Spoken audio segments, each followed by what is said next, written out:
Hello everyone, स्वागत है आप सभी का आज की एक और नई वीडियो में। आज इस वीडियो में मैं आपको बताऊंगी विषय संस्कृत कक्षा 8वीं का पेपर, वार्षिक परीक्षा का पेपर में। यहाँ पर मैं आपको बताऊंगी कि कौन से ऐसे प्रश्न हैं जो हर साल आपसे परीक्षा में पूछे जाते हैं और वो ऐसे प्रश्न हैं जो 100% आपसे पूछे जाते हैं। तो वीडियो को ध्यान से देखिएगा। चैनल पर पहली बार आए तो सब्सक्राइब जरूर करें और वीडियो को भी लाइक कर दें। तो चलिए बिना किसी देरी के पेपर की शुरुआत हम करते हैं। आपको दिया हुआ है राज्य शिक्षा केंद्र मध्य प्रदेश भोपाल वार्षिक परीक्षा 2026 विषय संस्कृत कक्षा 8 का पेपर है। सबसे पहले हमें बहुविकल्पी प्रश्न दिए जाते हैं जिसमें आपको 1 अंक मिलता है। प्रश्न है वरामिहिर केन ज्योतिष विद्यमान अध्यगच्छत। उत्तर आपको लिखना है स्वकी पित्रा। इसके बाद है नंबर 2 पर आदिशंकरा मन मिश्र मध्य शास्त्रचर्य। उत्तर आपको लिखना है महेश्वर नगरे। नंबर 3 है केशाम अनुभवात निशस्त्रा वाणी सुक्ते जायते। उत्तर हम यहाँ पर लिखेंगे साधका नाम। नंबर 4 पर है निर्धनस्य पदे विभक्ति अस्ति, निर्धनस्य पदे षष्ठी विभक्ति अस्ति। नंबर 5 है अहिल्यापुत्रस्य नाम किम, अहिल्यापुत्रस्य नाम माले राव। ऑप्शन का आपका उत्तर है। तो यहाँ पर हमने देखे 1 से 5 तक सही विकल्प वाले प्रश्न जो 5 नंबर के थे। इसके बाद आपसे पूछे जाते हैं रिक्त स्थान, जो यहाँ पर 6 से लेकर 10 तक टोटल 5 रिक्त स्थान पूछे जाएंगे। हर एक रिक्त स्थान में 1 अंक मिलेगा। टोटल 5 अंक के आपके रिक्त स्थान रहेंगे। पहला रिक्त स्थान नंबर 6 में है चंद्रस्य प्रकाशन। आपको लिखना है सूर्यास्त। नंबर 7 पर परोपकारण है, जहाँ आपको चित्तम लिखना है।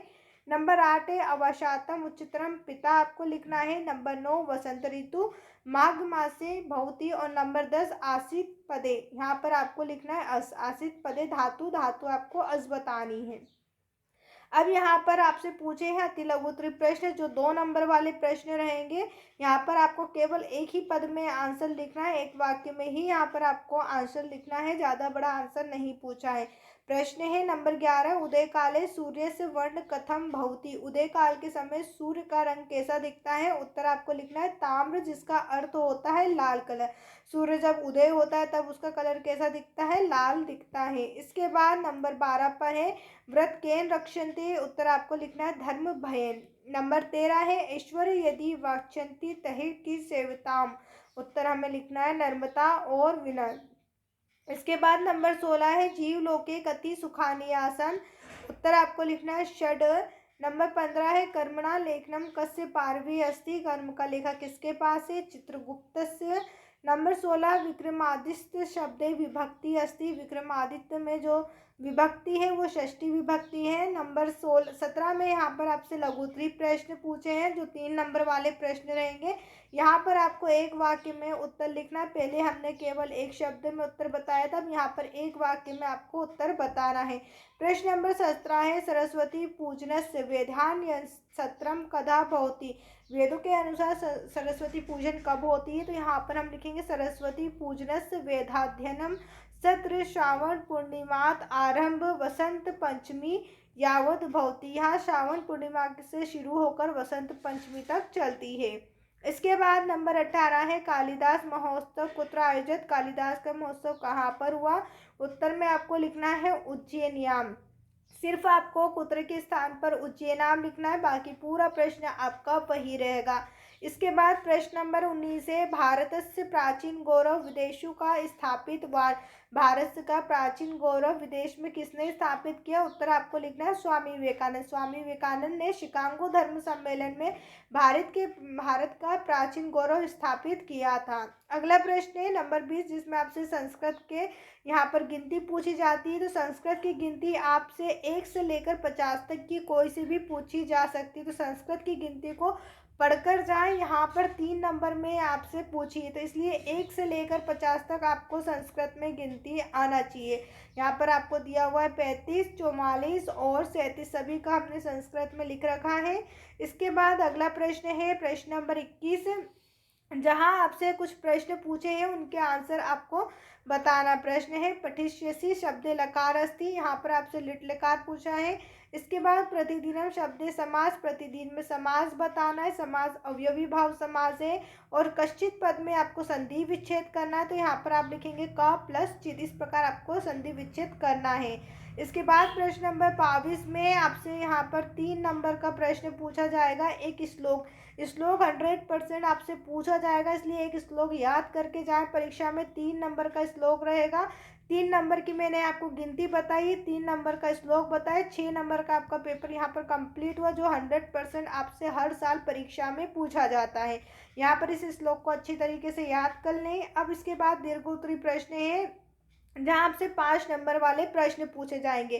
तो 5 नंबर में आपसे गद्यांश और पद्यांश पूछे जाएंगे। गद्यांश पद्यांश आपको पता होगा, जिस प्रकार हिंदी में रहते हैं उसी प्रकार संस्कृत में गद्यांश पद्यांश रहते हैं। आपको गद्यांश दिया जाएगा, उसको पढ़ना, उसके बाद जो नीचे प्रश्न रहेंगे उनके आंसर आपको बताना रहेगा। जिस प्रकार यहाँ पर पहला प्रश्न दिया हुआ है उसी का आंसर आपको यहाँ पर देखिए गद्यांश में पहली लाइन में मिल जाएगा, ऋतु संहारे।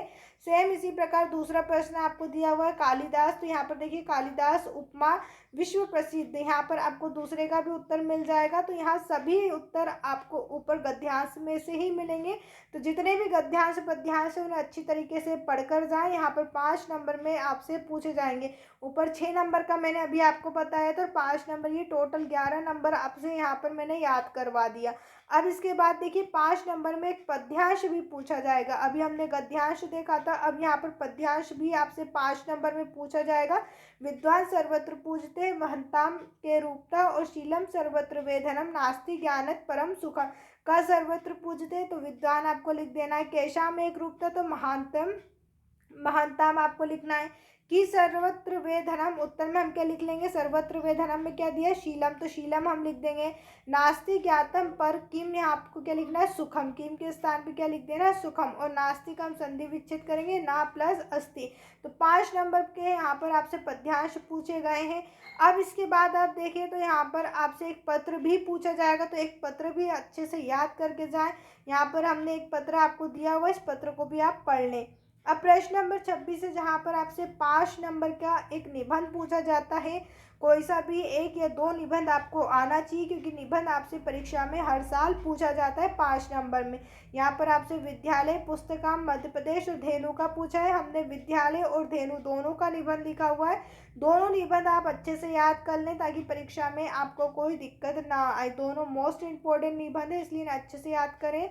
उम्मीद है सभी क्वेश्चन आपको अच्छे से समझ में आएंगे। यहाँ पर मैंने अधिकतर आपको वही क्वेश्चन बताए हैं जो आपसे परीक्षा में पूछे जाते हैं। तो कुछ क्वेश्चन ऐसे हैं, जैसे यहाँ पर आपको निबंध दिया था, प्रार्थना पत्र आपको दिया हुआ है, गद्यांश पद्यांश ये आपसे पूछे जाते हैं, और एक श्लोक। तो ये सभी चीज़ें आप अच्छी तरीके से याद करके जाएं। उम्मीद है सभी क्वेश्चन आपको अच्छे से समझ में आए होंगे। कहीं डाउट हो तो कमेंट करके ज़रूर पूछिए, और इस वीडियो को लाइक करके अपने सभी दोस्तों के साथ शेयर ज़रूर करें। वीडियो देखने के लिए आप सभी का धन्यवाद।